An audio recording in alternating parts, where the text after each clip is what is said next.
ՀԿ-ի մասին, որ խոսվեց, սա մի պատմություն է, որը պետք է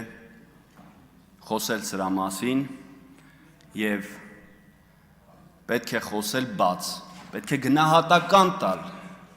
հանրապետականի այս մեր ժողովրդի գլխին բերած փորձանքի մասին։ Այստեղ պարոն Վարդևանյանը փորձելով հանրապետականին մաքրել տալիս է Վազգեն Սարգսյանի անունը։ Այստեղ միայն պարոն Հարությունյանը Վազգեն Սարգսյանի անունը տալով դրական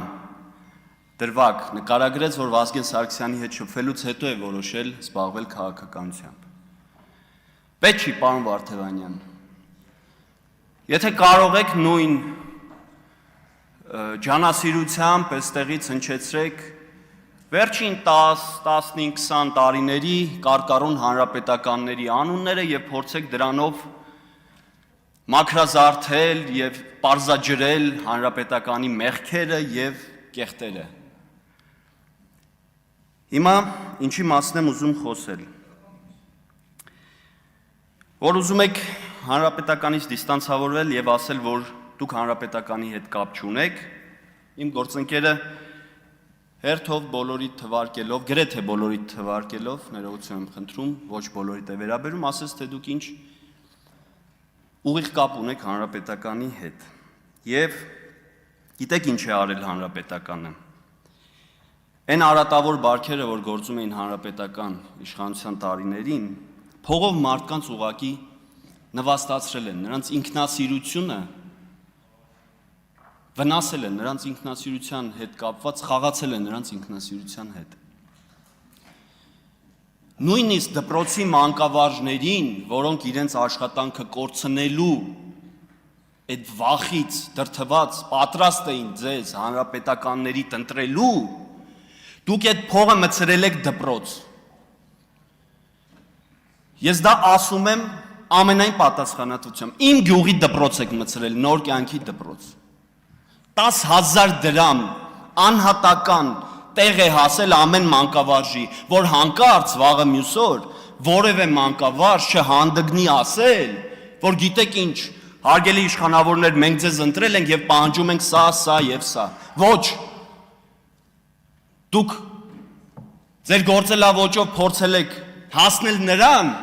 որ ոչ ոք հանկարծ ձեզանից որևէ բան չպահանջի, դուք ասեք, դու ընտրել ես 10,000 դրամի դիմաց, ձենդ կտրի, իրավունք չունես մեզանից որևէ բան պահանջես։ Սա եք եղել դուք, հանրապետականներ։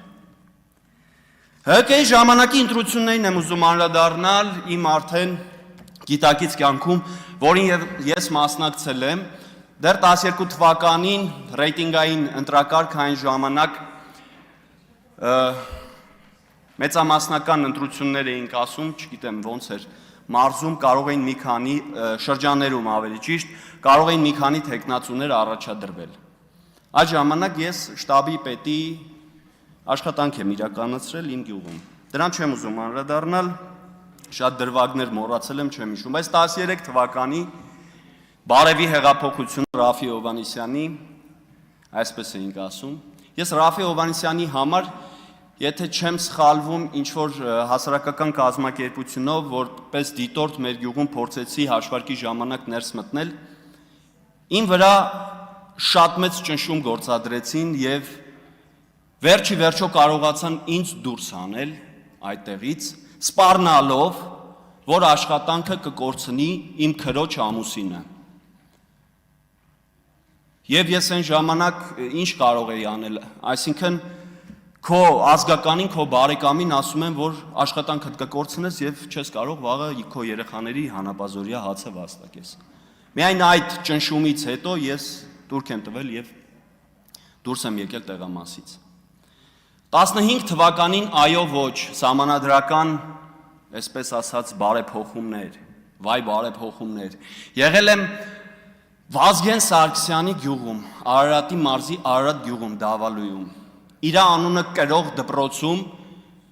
իրազեկ քաղաքացիներով որպես դիտորդ։ Էլ եկել են թաղի խուժաններ, էլ եկել են հարկայինի տեսուչներ, էլ եկել են ճվճվ կնանիկ, էլ գող փիսո, էլ քաչալ շուն, էլ գյուղապետը, որ ինձ վերջում արդեն հաշվարկի ժամանակ եկել գումար էր առաջարկում, որ ընկեր ես փողը վերցրու,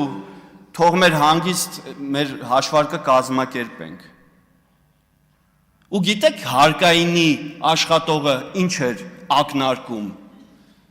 Ստեղ նորից պետքա հիշեմ քերուս։ Ակնարկում էր, որ այ լսի, 15 թվականի բան եմ ասում։ Քո քերին բիզնես ունի, չէ՞։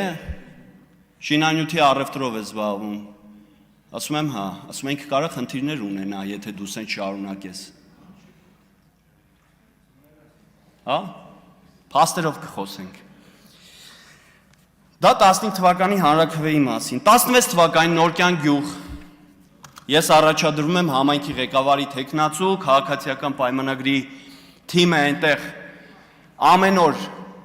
աշխատանք է իրականացնում և գիտեք ինչ էր կատարվում, հանրապետականը ամեն ինչ անում էր, որպեսզի ես իմ հայրենի գյուղում, որտեղ առաջադրվել եմ համայնքի ղեկավարի թեկնածու, շտաբ չունենամ։ Քավորս տրամադրում է շտաբի տեղ։ Մենք հենց առաջի օրը բացում ենք շտաբը, պտտվում ենք քարոզարշավի, երեկոյան հետ ենք վերադառնում, այս խեղճ մարդը սենց շփոթմունքի մեջ ընկած ասում է Գարիկ ջան, ստեղից պիտի դուրս գաք, թե չէ ես խնդիրներ կունենամ։ Սա է եղել հանրապետականի գործելավոճը։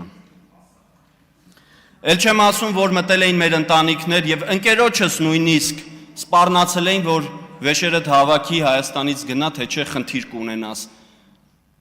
որսորդ տղա ես, զենք մենք ունես, մի բան կսարքենք գլխիդ գնաս տեղից, Գարիկին մի օգնի ընտրություններում, բայց եղավ են ինչ եղավ։ Նոր կյանքում, որ այս տարի սեպտեմբերի 18-ին լրանում է ընտրությունների 10 տարին, մենք կոտրեցինք հանրապետականի սառույցը, կարծրատիպը, որ իրենց չի կարելի, հնարավոր չի հաղթել, և կանգնեց մի երիտասարդ թիմ և հակառակը ապացուցեց։ Այս ընտրական պրոցեսների, այս ընտրակաշարքի մեջ մի հոլովակ հիշեցի, կհիշեք Չելավեկ ցուցակ, Չելավեկ ստրուկ,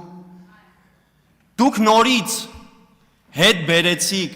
պտտեցիք այդ անիվը հետ և 26 թվականին փորձեցիք մեր ընտրողներին դարձնել Չելավեկ ստրուկ, Չելավեկ ցուցակ, բայց դուք նոր հանրապետականները, հին հանրապետականներից տարբերվում եք 1-0-ով, իրենք տալիս էին 10,000, դուք տվեցիք 100,000, այսինքն դուք, այսպես ասեմ, ՀՀԿ պրոմաքսն եք մեր ժամանակների։ Եվ վերջում, ես ամեն ինչ անում էի, ներողություն մի 10 վայրկյան ավել եմ խոսել, որպեսզի Էդգար Ղազարյանին ընդհանրապես չանդրադառնայի այս ամբիոնից, բայց այսօր ինձ ստիպեց։ Երբ որ ասեց 18 թվականին Հայաստանի հետ տեղի է ունեցել ողբերգություն։ Հարգելի հայրենակիցներ, Հայաստանի հետ ողբերգություն է տեղի ունեցել 1975 թվականի հոկտեմբերի 20-ին։ Շնորհակալություն։